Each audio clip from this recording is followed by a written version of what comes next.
افغان طالبان پر پاکستان کا اثر کتنا ہے؟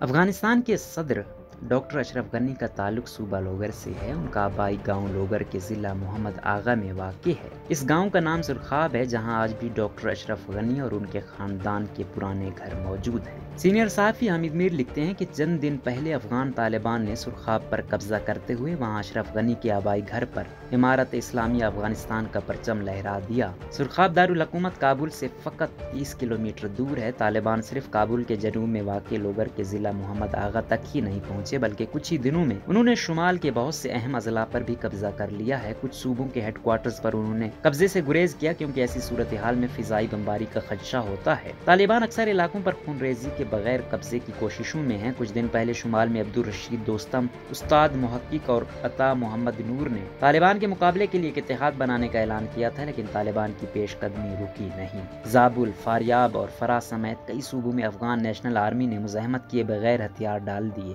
طالبان نے یہ حکمت عملی بھی اختیار کی کہ اگر کہیں افغان نیشنل آرمی گھیرے میں آ گئی اور فوجیوں نے ہتھیار پھینکنے سے انکار کر دیا تو انہیں ہتھیاروں سمیت بھاگ جانے کا راستہ دے دیا گیا، اور وہ کئی علاقوں میں اپنے مورچے چھوڑ کر بھاگ گئے۔ طالبان کی پیش قدمی روکنے میں ناکامی پر صدر اشرف غنی نے ملک کی وزیر دفاع اور وزیر داخلہ کو تبدیل کر دیا ہے۔ وزیر دفاع اسد اللہ خالد کی جگہ جنرل بسم اللہ خان محمدی کو لایا گیا ہے، اور وزیر داخلہ حیات اللہ حیات کی جگہ جنرل عبدالستار مرزا خیل کو یہ وزارت سونپی گئی ہے۔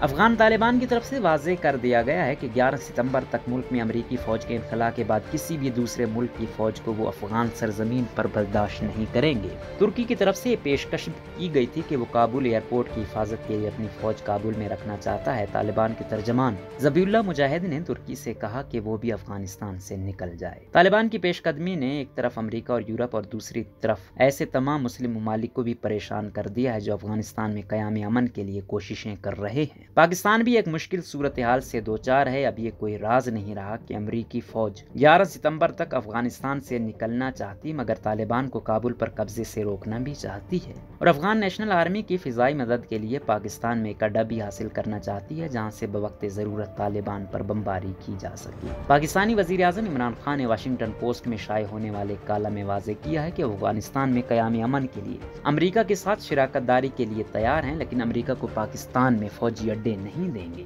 اسی کالم میں انہوں نے لکھا ہے کہ اگر طالبان نے کابل پر فوجی طاقت سے قبضے کی کوشش کی تو بہت خون ریزی ہوگی۔ میں نے اس کالم پر افغان طالبان کے دوحہ میں قائم سیاسی دفتر کے ترجمان محمد سہیل شاہین کی رائے طلب کی تو انہوں نے جواب دیا کہ وہ فوجی طاقت سے افغان مسئلہ حل نہیں کرنا چاہتے، بلکہ تمام افغان گروپوں کے ساتھ مذاکرات کے ذریعے کسی پرامن حل تک پہنچنا چاہتے ہیں۔ ایک طرف محمد سہیل شاہین مذاکرات کے ذریعے پرامن حل کی بات کر رہے ہیں، تو دوسری طرف افغانستان میں ان کے حامیوں کا دعویٰ ہے کہ ملک کے 384 اضلاع میں سے 154 پر طالبان کا مکمل قبضہ ہے، اور 100 سے زائد اضلاع طالبان کے گھیرے میں ہیں۔ ڈاکٹر اشرف غنی کی حکومت طالبان کی بڑھتی ہوئی پیش قدمی کی ذمہ داری پاکستان پر ڈال رہی ہے۔ حالانکہ شمالی افغانستان کا کوئی علاقہ پاکستانی سرحد کے قریب نہیں ہے، اور پاکستان کی طرف سے طالبان کو مدد فراہم کرنے کا سوال ہی پیدا نہیں ہوتا۔ یہ عجیب بات ہے کہ پچھلے کچھ برسوں میں افغان طالبان نے ایران سے بھی خوب مدد حاصل کی، لیکن حامد کرزئی اور ڈاکٹر اشرف غنی ہمیشہ پاکستان کو طالبان کا سرپرست قرار دیتے ہیں۔ وہ بھول جاتے ہیں کہ امریکہ کے ساتھ مذاکرات میں اہم کردار ادا کرنے والے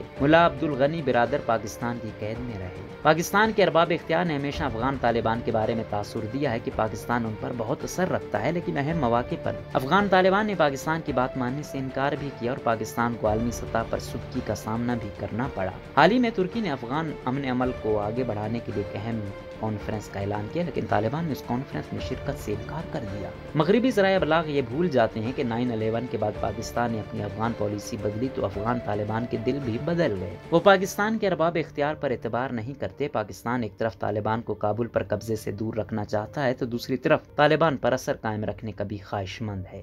پاکستان ایک طرف امریکہ کو فوجی اڈے دینے سے انکار کر رہا ہے تو دوسری طرف FATF کی گرے لسٹ سے نکلنے کے لیے اور IMF سے قرضہ حاصل کرنے کے لیے امریکہ کی مدد کا بھی خواہاں ہے۔ پاکستان کو افغانستان کے بارے میں ایک واضح اور شفاف پالیسی اختیار کرنے کی ضرورت ہے، کیونکہ خدا نخواستہ افغانستان میں خانہ جنگی شروع ہو گئی تو افغان مہاجرین کا پہلا ٹھکانہ پاکستان ہی بنے گا۔